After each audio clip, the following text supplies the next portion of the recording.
or degenerative disc disease. You got to try this. I mean, Facet syndrome. there's no other way you're gonna get this movement. There's just no way. Yeah. Yep. So thank you for making it, man. Well, you got one left in you for me? Yeah, of course. I feel better now. Now we can do it. Yeah. Don't hurt yourself. I'm a big boy. So, Dr. Ali, what's your recommendation on height? As a practitioner, how high? I put it all the way high. The higher it is, the easier I need to get leverage. And you're gonna hurt yourself with it. Doing like this, you're gonna hurt yourself. So I take this all the way up to max. Okay. All the way. Okay, and the leg, how far do you bring that up? Well, it has to be, legs have to be parallel with the ground. Yeah. The criteria is that there's no 90-degree angle of the femurs. That's ridiculous. Is the legs are parallel with the table when you're laying down on it.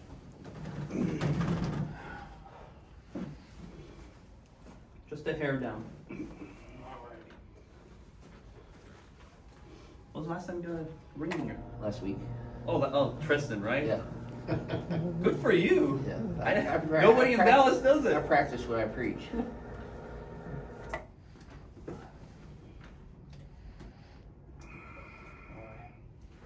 That's in there. Here we go. This is key though, get the patient pinned in properly. This is the most important part. Second most important part, I'd say.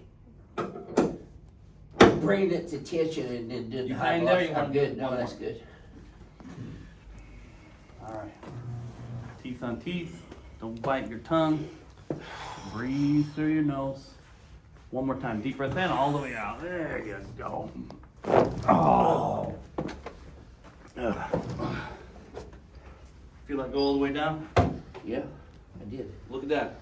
I feel the blood flowing down to my feet again. That's how you got a good. That's how I can always tell, because I have that peripheral neuropathy where I feel the blood flowing in my feet again. That's how I know it went all the way down.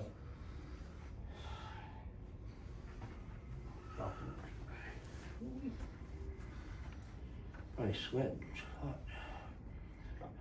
hot. You're crunchy today too, huh? Yeah, I needed that too. Thank you. The one thing that I would just recommend to you is Go that you kicking. wiggle that head around a lot Yeah. first. I wiggle it, but I don't pull it when it's wiggling. Yeah. I let them loosen up, and once I stop doing it, I do it. I never do it when I Okay. never thrust when I'm in Yeah, the 'cause you process don't want of that wiggling. lateral in there. Yeah, I never do that. And by the way, I had a patient last week come in, say they went to a pseudo ring dinger guy. Somebody So that's somebody not that trained ain't by us. trained, Oh Okay? gosh. And this, I swear to God, this is what he told me. He said he had the head down and got a ring and pulled down. He said when he did it, it was like just extreme pain. Well, So don't go to a pseudo ring dinger doctor. Go somebody that's certified to do it. yeah. See, I come here and I get this done because I know everything's safe. Somebody's trained to do it. I would never, ever in a million years go to somebody that's like, oh yeah, I'll do it. Or a lot, all these chiropractors said the Y strap's the same as a ring dinger. That's just a patently No, it's not. false No, statement. it's not. So this has been done If you notice safely those for 25 Y-axis years. ones, they're Y straps, they're Yeah, they pull lifting up. up, but so they're putting cervical spine in flexion simultaneous with the Y-axis. Yeah. So when they, some people say, hey, this isn't safe. I agree with them. It's not safe if you go to somebody that's not trained to do it. That's right. That's This why is- we go through all these Yeah. protocols and everything for Um, the history. If you rule out any potential spontaneous cervical artery dissection or atherosclerotic plaques that may break off and go to the brain, causing embolism, if you're ruling all that stuff out in your histories and your exam and you're not seeing any adverse orthopedic neurological exams. So if I see a patient that I feel had a little hyperreflexia, I'll have them stand there and I'll do a Romberg on them. Or I'll do a clonus check, see if they've got clonus or even the Babinski reflex. Just to make sure they don't have an upper motor neuron lesion. Now, would this hurt an upper motor neuron lesion? Probably not. Yeah. I don't know that for fact, but I would do it, even on somebody that had hyperreflexia. But we have a protocol also, if we find the patient has loss of bladder and bowel function, or they have Drop it. hyperreflexia and drop foot, we immediately send them to a neurosurgeon for a consultation. So what are you thinking with the drop foot? Why do you say Well, that? and I've treated patients that have drop foot and bladder valve dysfunction. They do fine with it. In fact, they improve most of the time. We had a veteran that was he'd come over here from, what was that, Budapest, Hungary. Huh. He'd had 4 back surgeries already. He had fusion with instrumentation from L3 all the way down to the sacrum. He was still getting bladder and bowel dysfunction. He was still had foot drop. We saw him twice a day for 3 days in a row. He left here with no foot drop, and he wasn't having any loss of bladder and bowel function within that 3-day time frame. So, because they were wanting to do another back surgery on him. They were wanting to do more fusion. So you adjusted him because he came from overseas? No, I adjusted him because I thought I could help him. He didn't have any contraindications. So but you just said if they have dropped foot, send them to neurosurgeon. For a consultation. That way you covered your base. But you These adjusted that. are risk management things that I'm telling you now. You send them out first, make No, sure that's no. good? Okay. Because you're not gonna make that any worse already. They've already got bladder bowel dysfunction and foot drop. You're not gonna make that worse. Are you? Okay. How can you So- make that worse? Not in the y-axis, you can't. So you just ask those questions to know that they already And then have I those accept the patient on a conditions. trial basis only. I said, I don't know whether it's gonna help you or not, but I'm willing to do it for 3 days if you are. If you're not seeing results in 3 days, I'm not your guy. You'll know fast with the ring, you'll know with decompression.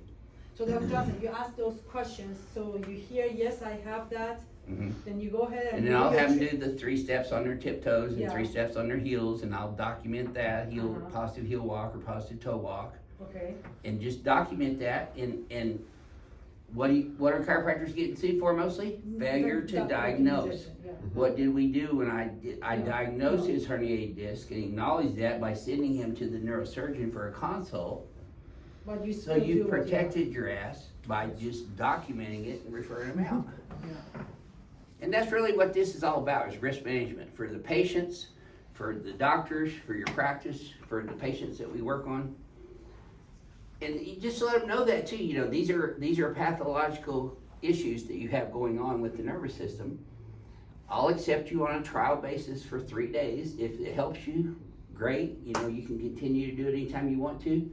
But if it's not helping you, you've already got the referrals to the neurosurgeon for a consult, we would refer you out there because there's nothing we can do for you. If I'm not helping them in 3 days, I'm not their guy, period.